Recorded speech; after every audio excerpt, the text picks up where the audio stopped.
Imagina por un segundo que tu mayor logro del día no fuera recibir un mensaje de texto, sino haber sobrevivido a una tarde entera sin internet, sin pantallas táctiles y con una paciencia forjada a base de ruidos mecánicos. Para un niño de hoy, los años 80 parecerían un planeta alienígena donde la tecnología era grande, ruidosa y desesperadamente lenta, pero para nosotros era el escenario de una libertad absoluta. En aquel entonces, la moda se vestía con los colores de un arco iris que parecía haber explotado en cada armario, aunque el verdadero pulso de la década se sentía en los oídos. No necesitábamos algoritmos para descubrir qué escuchar. Teníamos a dos titanes, Michael Jackson y Madonna, dictando las reglas del juego. Ellos no eran solo cantantes, eran eventos sísmicos. El estreno de un video como Thriller no era un simple enlace para compartir. Era una cita obligatoria que paralizaba familias enteras frente al televisor, esperando con la respiración contenida para ver qué locura visual nos dejaría el rey del pop. Con más de 66 millones de copias vendidas, Michael nos enseñó a bailar igual, mientras Madonna, con su rebeldía en Like a Virgin, nos demostraba que el pop podía ser una provocación constante. Pero la música no solo se veía, se transportaba como un tesoro personal. El Walkman fue nuestra primera gran ventana a la independencia. Era un aparato revolucionario que te permitía llevar tu propia banda sonora mientras caminabas por la calle, aunque esa libertad dependía de un delicado equilibrio, tener suficientes pilas alcalinas y un lápiz siempre a mano para desenredar la cinta del casete cuando el mecanismo decidía comérsela. Era una experiencia táctil, íntima y a veces frustrante que nos hacía valorar cada canción de una forma que la inmediatez de hoy ha borrado por completo. Esa misma sensación de esfuerzo y descubrimiento se trasladaba al aula, donde la tecnología era un lujo que llegaba con cuentagotas. Entrar en un salón de clases en los 80 significaba enfrentarse a un mundo de tiza y papel, donde la cúspide de la modernidad era el proyector de acetatos. Aquel armatoste ruidoso iluminaba la pared con transparencias borrosas que el maestro intentaba enfocar mientras el ventilador soplaba un aire caliente que olía a plástico quemado. Si tenías la suerte de que tu colegio recibiera su primera computadora, el evento se sentía como una escena de una película de ciencia ficción. 30 niños se amontonaban alrededor de una sola máquina que tardaba una eternidad en arrancar, solo para jugar a The Oregon Trail y morir de disentería antes de alcanzar la segunda pantalla. No teníamos Google para resolver dudas. Nuestra única red de búsqueda era esa enciclopedia pesada en la estantería de casa que nos hacía sentir los dueños de todo el conocimiento humano. Hoy, un smartphone ofrece acceso instantáneo a un universo de datos, pero en los 80, nos emocionábamos simplemente por escribir un número a la calculadora y girarla para leer una palabra divertida. La brecha es gigantesca, y si este choque cultural te está haciendo sonreír, asegúrate de suscribirte y activar la campana. Lo que viene a continuación sobre la televisión de nuestra infancia te hará recordar por qué los sábados eran sagrados. Aquellos sábados por la noche no se parecían en nada al consumo individual y fragmentado que vemos hoy en las plataformas de streaming. Existía una especie de contrato social invisible donde toda la familia se reunía frente a un único televisor para participar en rituales colectivos que hoy parecerían inexplicables. En Latinoamérica, el trono de ese altar mediático le pertenecía a figuras como Don Francisco en Sábado Gigante. Era un despliegue de concursos absurdos, música en vivo y un humor que lograba lo imposible: mantener a 3 generaciones enganchadas a la pantalla durante horas. En Brasil y gran parte del continente, Susa se convertía en la reina de los bajitos, construyendo un imperio de juegos y canciones que definieron la estética infantil de toda una era. Mientras tanto, el humor blanco y eterno del Chavo del Ocho o las aventuras del Chapulín Colorado servían como el punto de encuentro definitivo, con personajes tan entrañables que se convirtieron en parte de nuestra propia familia. No había algoritmos que decidieran qué íbamos a ver. Era la programación la que dictaba el ritmo de nuestra convivencia, y esa espera semanal cargada de expectación le otorgaba a cada programa un valor emocional que la gratificación instantánea de hoy simplemente no puede replicar. Esa misma fascinación por lo fantástico se trasladaba a la gran pantalla, pero con una diferencia fundamental. La magia era tangible, hecha por manos humanas y no por procesadores de datos. Antes de que el CGI lo inundara todo con una perfección a veces fría, la fantasía de los 80 era una cuestión de artesanía pura.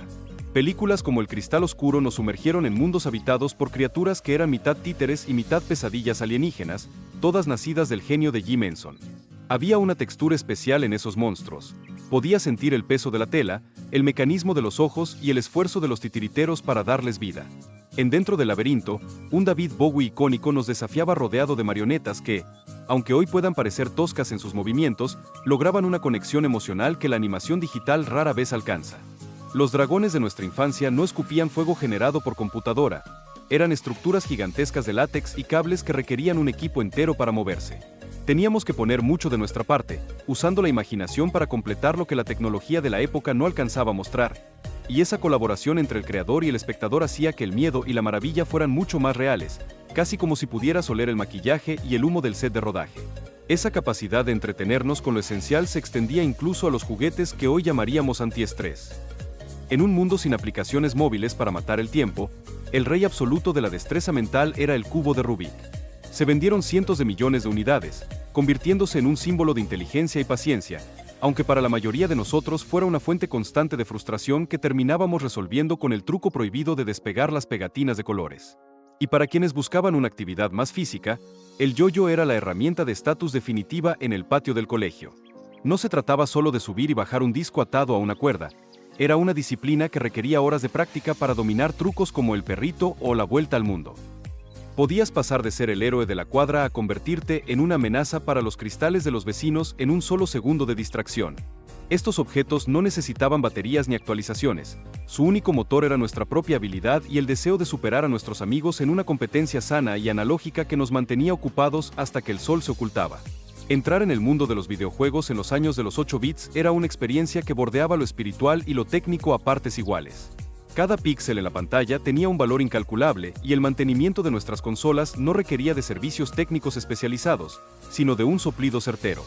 Ese ritual de sacar el cartucho, llenar los pulmones y soplar con fuerza sobre los conectores era una ciencia popular que, aunque hoy sabemos que era inútil, en aquel momento funcionaba como un auténtico milagro. Los controles eran de una simplicidad prehistórica, con apenas un par de botones que bastaban para salvarnos de abismos infinitos o para cazar fantasmas en laberintos de neón. No existía la posibilidad de guardar la partida en la nube. Si querías continuar tu progreso al día siguiente, la única opción era dejar la consola encendida toda la noche, cruzando los dedos para que no hubiera un bajón de tensión que borrara horas de esfuerzo. Era una prueba de fe constante, donde esperar minutos enteros a que un juego cargara desde una cinta de casete era parte del precio que pagábamos por entrar en el futuro.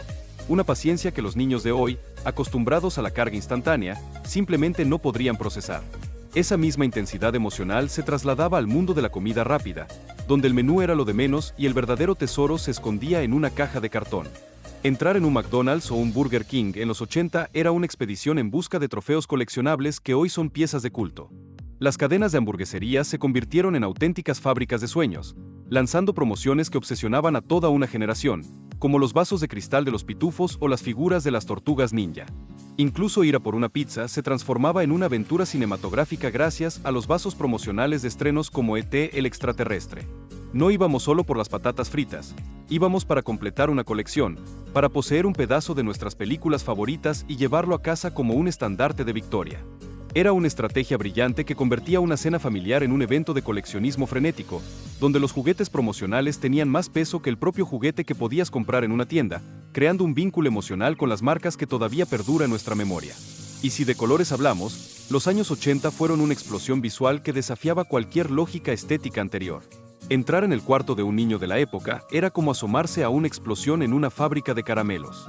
La moda del arco iris no era solo una elección de diseño, era un estilo de vida que abrazaba la individualidad más absoluta. Personajes como Punky Brewster se convirtieron en el epítome de este caos cromático, vistiéndose con prendas que parecían elegidas al azar pero que desbordaban una energía contagiosa. Desde Rainbow Brite hasta los cariñositos, cada juguete y cada serie de televisión parecía competir por ver quién usaba más tonos del espectro visible. Lo más fascinante es que, en aquel entonces, llevar todos esos colores a la vez no era una declaración política ni social. Era simplemente una forma de expresar alegría y creatividad pura. Podías llevar calentadores fluorescentes, camisetas neón y zapatillas de diferentes colores solo porque era martes y te sentías vivo. Era una década que no conocía la sobriedad, donde el exceso visual era la norma y la imaginación no tenía límites, preparándonos para una realidad donde incluso comunicarnos con el mundo exterior requería una logística que hoy parece sacada de una odisea medieval. Si intentas explicarle a un niño de hoy lo que significaba querer hablar con alguien en los 80, probablemente no entienda cómo podíamos vivir atados a una pared. En aquel entonces, el teléfono no era un objeto personal que llevabas en el bolsillo, sino un aparato pesado y anclado al pasillo de casa, a menudo con un cable rizado que se enredaba hasta límites imposibles. Hacer una llamada de larga distancia se consideraba un evento financiero de alto riesgo. Las tarifas eran tan prohibitivas que las familias esperaban religiosamente hasta después de las 7 de la tarde para marcar, buscando ese descuento nocturno que permitía escuchar la voz de un pariente lejano. Aprendimos el arte de las llamadas a cobro revertido, donde debías gritar tu nombre y un mensaje rápido como "ya llegué" antes de que la operadora cortara la comunicación, ahorrando así unas monedas valiosas. Y si estabas en la calle, tu única salvación eran las cabinas telefónicas, esos santuarios de metal y vidrio que a menudo olían a humedad y donde siempre debías llevar un puñado de monedas por si la primera era rechazada por la máquina. Era una odisea de privacidad y logística que convertía cada conversación en una pequeña aventura de supervivencia urbana. Esa misma voluntad colectiva se manifestaba cuando el mundo decidía unirse por una causa mayor. En los 80, la filantropía no se hacía con un hashtag o una transferencia rápida por aplicación, sino con eventos faraónicos que movilizaban a todo el planeta. Solo en esa década fue posible convencer a 45 de las estrellas más grandes de la música, desde Michael Jackson hasta Lionel Richie, para encerrarse en un estudio y grabar We Are the World. Aquella canción no solo recaudó más de $60 millones para combatir el hambre, sino que se convirtió en el himno de una generación que creía sinceramente que la música podía salvar vidas. Sin embargo, para nosotros los niños, la solidaridad empezaba en el barrio, participando en campañas escolares de venta de chocolates para recaudar fondos. Era nuestro primer curso intensivo de ventas, cargando cajas de dulces de puerta en puerta y aprendiendo a lidiar con el rechazo de los vecinos antes de saber siquiera qué era el interés compuesto. Mientras los adultos veían conciertos benéficos transmitidos por satélite, nosotros recorríamos las calles con nuestras huchas, sintiendo que cada moneda era un ladrillo en la construcción de un mundo mejor, un proceso lento y manual que nos conectaba con la realidad de una forma que la hiperconexión digital de hoy ha simplificado hasta casi hacerla invisible. Esa conexión familiar tenía su altar definitivo en el televisor de la sala, un mueble imponente que a menudo carecía de algo que hoy parece un derecho humano básico: el control remoto.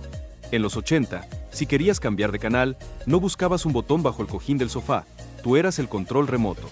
Alguien, usualmente el más joven de la casa, debía levantarse, caminar hasta el televisor y girar con fuerza esa perilla mecánica que emitía un clac satisfactorio con cada sintonización. Con apenas 5 o 10 canales disponibles, cada elección era una negociación diplomática entre padres, hermanos y abuelos. Y si la imagen se llenaba de estática, comenzaba el ballet de la antena.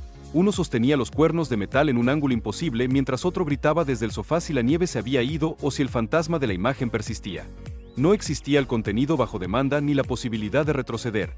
Si te perdías el inicio de tu programa favorito, el momento se perdía para siempre en el éter. Esa televisión sin mando a distancia nos obligaba a compartir el espacio y el tiempo, convirtiendo el acto de ver un programa en una experiencia social planificada que unía a la familia en torno a una única señal, lejos del aislamiento que producen las múltiples pantallas de la actualidad. Entrar en un videoclub durante los años 80 era lo más parecido a realizar una expedición a un santuario del entretenimiento prohibido. Imagina por un momento el dilema de tener que elegir una sola película entre miles de carátulas brillantes, sabiendo que no existe un botón de atrás ni una vista previa digital. Era un ritual de paciencia y negociación familiar que hoy, en la era del consumo infinito, suena a pura mitología. Recorrer los pasillos de un local lleno de estanterías de madera, con el olor característico al plástico de los estuches de VHS, era una experiencia sensorial completa. El mayor temor no era que la conexión a internet fallara, sino llegar frente a la estantería de ese estreno que habías esperado durante meses y descubrir que el hueco estaba vacío. Alguien se te había adelantado por apenas unos minutos. La victoria consistía en sostener ese pesado estuche negro entre tus manos y llevarlo triunfante hasta el mostrador. Pero la responsabilidad no terminaba ahí, pues al llegar a casa te enfrentabas al ritual del reproductor, ajustando el cabezal para que la imagen no vibrara demasiado, y por supuesto, cumpliendo la ley no escrita de rebobinar la cinta antes de devolverla. No hacerlo significaba enfrentarse a la temida multa del dependiente, una lección temprana de civismo y respeto por el siguiente cinéfilo que, como tú, buscaba una noche de aventuras frente a la pantalla. Ese mundo de contrastes, donde la tecnología era primitiva pero la imaginación no tenía fronteras, nos obligaba a ser los arquitectos de nuestra propia diversión. No necesitábamos gráficos de alta fidelidad para creer que estábamos al van del universo, ni una conexión de fibra óptica para sentirnos cerca de nuestros amigos. Cada desafío, desde esperar a que un juego cargara hasta buscar una dirección en un mapa de papel desplegable que nunca volvía a doblarse igual, nos enseñó una resiliencia que hoy parece un superpoder. Los años 80 fueron el último gran suspiro de una infancia analógica, una década donde el tiempo transcurría más despacio y donde el valor de las cosas se medía por el esfuerzo que nos costaba conseguirlas. Aprendimos a descifrar el mundo a través de interferencias de radio, a valorar la voz de un ser querido tras minutos de espera en una cabina y a entender que la magia no reside en la resolución de una pantalla, sino en la capacidad de asombrarnos con lo más sencillo. Aquel niño que fuiste, que sabía soplar un cartucho con la fe de un chamán y que entendía que un arco iris en la ropa era una forma de libertad, todavía vive en alguna parte de tu memoria, recordándote que la vida no se trata solo de la velocidad a la que te mueves, sino de las huellas que dejas mientras caminas. Al mirar atrás, nos damos cuenta de que aquellos días ruidosos y lentos nos regalaron algo que la hiperconexión actual a veces nos arrebata: la capacidad de estar presentes en el momento, compartiendo una única pantalla y una sola conversación. Si este viaje por los recuerdos de los 80 hectáreas logrado que esboces una sonrisa o que sientas ese nudo de nostalgia en el pecho, te invito a que te suscribas y compartas este video con quienes vivieron contigo aquellas odiseas analógicas. Tu apoyo es lo que nos permite seguir rescatando estos fragmentos de nuestra historia colectiva para que no se pierdan en el olvido digital. Cuéntanos en los comentarios cuál era ese juguete o ese ritual que más echas de menos de tu infancia. Nos encantará leer tus historias y seguir construyendo juntos este puente hacia el pasado. Gracias por acompañarnos una vez más en este recorrido por la década que nos hizo quienes somos. Nos vemos en el próximo video, donde seguiremos explorando los tesoros que el tiempo intentó ocultar, pero que nosotros nos negamos a olvidar.